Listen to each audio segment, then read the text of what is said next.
Alright, this is a Scholar Node War guide. I promised everyone I'd get it out this weekend. We're going to go over add-ons, crystals, T1 through T probably 3, movement, priority list for the attacks, cores. It should give you a good understanding of how to play it in Node War. These are my add-ons. I use these in pretty much all Node Wars. For T3, T4 you can remove, and uncapped you can remove bleeds. I leave them on anyway for the time being. There's nothing else I really need to put there, but feel free to change those. For crystals, we've got T1. In T1 you're capped for pretty much everything except stamina and attack speed. So I do use corrupteds here for the extra 20%. Everything we do is a crit. But then we've got histories and things like that for the stamina, Arcrads, Olicas for attack speed. These are flex slots at the bottom. For T3 and T4 you can basically just run this set here. Pretty standard PvP set, using Cavellinus again for the HP. You can run Adamantines here if you really want to. The reason that I don't is because on the Scholar don't really drop protections too often, but if you want to run those for when you're using frontal guards just in case, feel free to. Alright, let's move on to movement. Alright, for movement, essentially we've got a few things, right? So you got your forward F, forward R&B, this will all be on the screen, forward C, shift Q. If you want to take the Rabam, which is Gravity Rush, that's the one that I'm using. And then you've also got your shift sideways, shift backwards. You can use that to keep moving forward. That should be enough to get you through cycling SAs on movement. When you do run out, and you probably will if you're not casting attacks at all, but if you're casting attacks in between, you'll always have things to do. And so, for instance,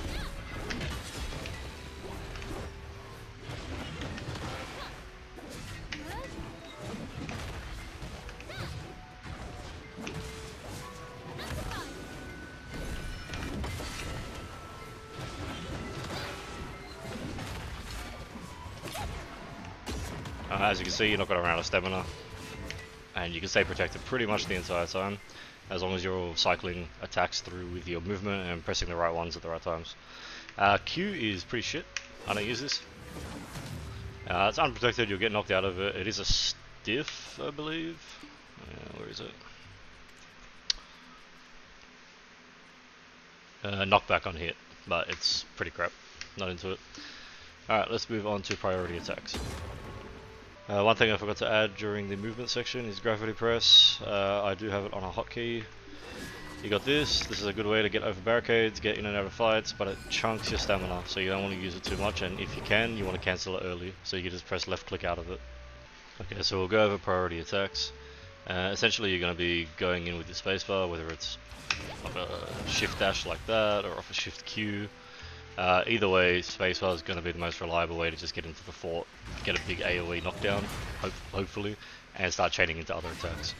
The priority list that I use is shift R&B would be your top one. Again, I'll put this on screen, but it's based on the core as well. So I use infinite power core. It gives a bound to our shift R&B.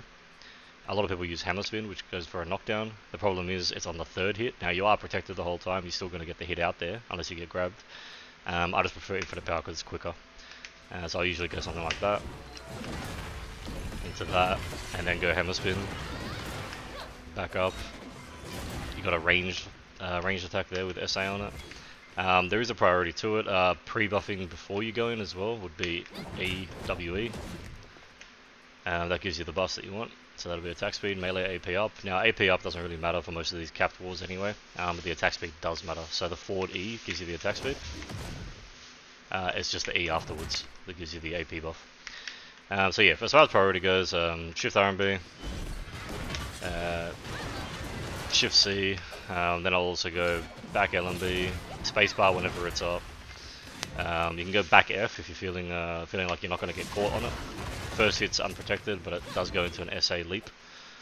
You've also got, if you can back yourself up against the wall, so something like that, and then you can go shift LMB into shift F. As long as you're safe from behind, you should be right. And then you just keep cycling those. That's pretty much everything you need to know for the attack side of things. You just want to rotate whatever you have up. So you'll start out with that priority list and it turns into, hey, what SA is up? If you got nothing to press, which is hardly ever, but you can also just use movement to keep your SA going until you have something to press. but essentially you can keep protections up the whole time. The only risky one will be if you go back F, or if you go into frontal guard like this. Let's go for BSR. So BSR, we're looking at your back E, is your BSR. So that's potential energy down here. It's pretty good in capped node wars, especially like T1, T2s, where you don't get blown up for standing there too long. Once this is full, I'll show you it, but essentially what it does is it's got a couple of CCs on it. So if we go down here, look at the BSR version, it's got stun on attack 1, float on attack 3, knockdown on attack 4, and attack 3 is also an air attack, so if it does float them, they get the air attack damage, and if it does knock them down, the entire thing is a down attack anyway. So it can deal good damage, but it's more about the multiple CCs, because it has so many CCs over the course of the skill. People who drop protections near you or walk up to you for any reason in the AoE will get knocked down and then floated and then damaged for it as well, stunned. So this is what it looks like.